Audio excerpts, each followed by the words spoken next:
Over 20 years ago, I coined the expression think big, and it's been a part of my life ever since. It's also come true. I became an even bigger success after I said it than I was before. And that's one reason I think it's an important way to think. It obviously works, and that's what I'm going to talk about today. What I said exactly in my first book, The Art of the Deal, is as follows. I like thinking big.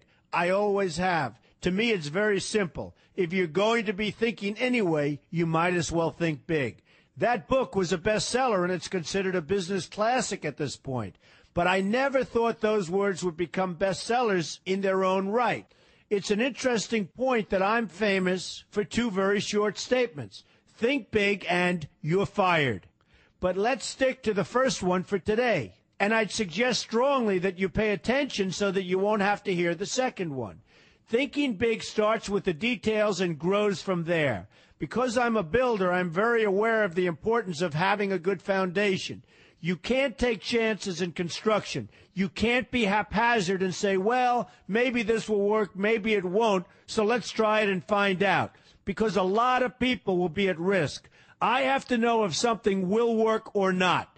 Every inch has to be accounted for. In other words, thinking big starts with being thorough. So number one, be thorough. Don't count on happenstance to get you anywhere because it won't. Number two, get a momentum going and keep your momentum going. You have to have big ideas, but you've got to have the energy to get them done, which can sometimes take a long time. If you don't have momentum, you will not have what it takes to get the job done. Patience alone isn't enough. I have a lawyer friend who used to refer to me as the reverse tornado who builds everything in his path. I always like that because it implies a lot of energy and a lot of momentum.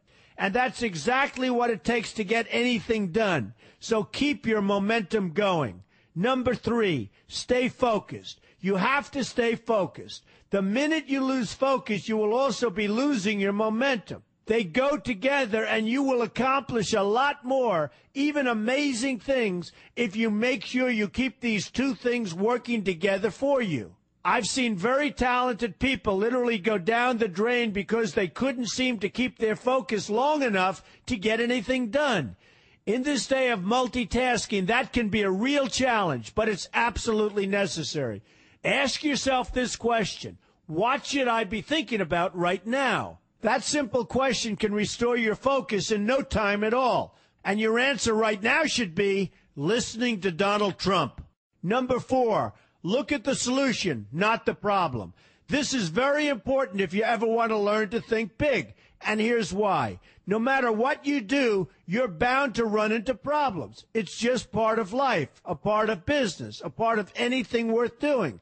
If you let the problems get in your way, they'll become bigger than your idea was to begin with, and you will be a wipeout. No matter how bad things look, keep your focus on the solution, and you will be surprised how things can work out, and work out properly. One way I do this is to ask myself when confronting a possible problem, is this a blip or is this a catastrophe? A catastrophe is something like an earthquake, a tsunami, a war, and so forth, and a blip is everything else. Right away, you'll have the right perspective, and your equilibrium will be restored. So keep your focus on the solution. Number five, see opportunity for what it is, an opportunity. For example, why are you listening to me today? Curiosity? You like me? You don't like me? You want to learn? You have nothing else to do? You want to hear me tell you you're fired? I hope not. But whatever your reasons might be, they've brought you to a good place to get involved and to learn.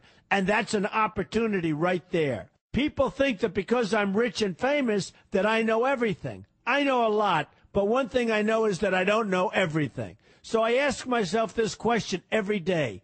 What can I learn today that I didn't know before? And you know what? I learn something new every single day. That's a big reason for my success, and the same thing can apply to you. Take the time to see today as an opportunity, and you'll be surprised by what can come your way. Be open to new ideas, and you will be creating your own opportunities before too long. Number six, know everything you can about what you're doing. That's a good way to cover your bases. Another good way is to read the book Robert Kiyosaki and I have written together, Why We Want You to Be Rich. It's about covering your bases and knowing what's going on. I remember when some guys came in to meet with me about a great idea they had for an atrium for a building on Wall Street. It was a beautiful idea except for one thing. None of them had thought about how the building would be supported around this fabulous atrium. They didn't take into account the steel columns that were necessary to support a 72-story building, a very big and embarrassing oversight that could have been avoided if they'd taken the time to think about what they were doing. Don't let that happen to you. Know what you're doing first. Number 7, be lucky. Remember the old saying, the harder I work, the luckier I get. Well, it happens to be true. It works for me, and I've encountered some pretty big successes. But this goes along with something that's absolutely necessary for great success. Be passionate. You have to love what you're doing if you want to be successful at it. My father told me that it's absolutely true. I might work 7 days a week, but it doesn't seem like work to me because I love what I'm doing. If you don't like what you're doing, find something else to do, or do it part-time until you can find something full-time. You will never be successful, happy, or healthy unless you're doing what you love to do. That's just the way it is. So give it some thought. In fact, give it a lot of thought. For example, if you're feeling frustrated, there are 2 ways to look at the situation.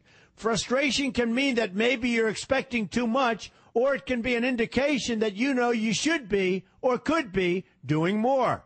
Use frustration as a motivator. Use it to get where you want to go instead of staying where you don't want to be. But above all, be passionate. That's the fast track to success, no matter what your interests are. Number 8, see yourself as victorious. That can zap negativity immediately and put a positive spin on problems. I've gotten to the point where I see problems as challenges that I'll enjoy meeting and dealing with. My point here is that no matter what you do, you will encounter problems. Why not see them as challenges instead and know that you are more capable of dealing with them? That's positive thinking with a realistic slant. When I go into negotiations, I keep an open mind to what may happen. But I can tell you that there's already a done deal attitude on my part. I've already thought the process through to the extent that I know everything will be better off if they agree with what I've come up with because I've taken both sides into account. I enter the situation with a victorious attitude, and I've had enough victories to know that this attitude works. Use it. Number 9, be smart. Know that you have something unique to offer because you do use the tools that are provided for you and remain open to new ideas. That's being smart. That's also where innovation comes from. Being smart means you know how to use what you've got. That doesn't mean there's nothing left to learn, but it means that you will have the ability to learn and move forward with success. And success is very important. Success is what you want. Just be successful. Believe me, you'll be happier. I know people who have had very few real advantages in life, and yet they've managed to become giant successes. They figured out how to use what they had, not to dwell on what they didn't have. I'm convinced that everyone has something useful to offer, and if you apply yourself diligently, you'll find that you have what it takes to succeed, and you're going to be a lot happier for it. Number 10, above all, never give up. Never, never, never give up. The only time you will be a failure is if you quit trying. Only losers quit. The biggest losers in the world are quitters. Winners keep on going. So whatever you do, never give up. My father always used to harp, never give up, son, never give up. Don't ever quit. I never want to see you give up or quit. Well, my father was a smart guy, and I listened to him. And remember, think big. A good way to start is to read our new book, Why We Want You to Be Rich. 2 men, 1 message. There's a lot of great advice in there for you, and I expect you to pay attention. You're going to do fantastically well. You're going to be a winner, and I'm going to see you in the winner's circle.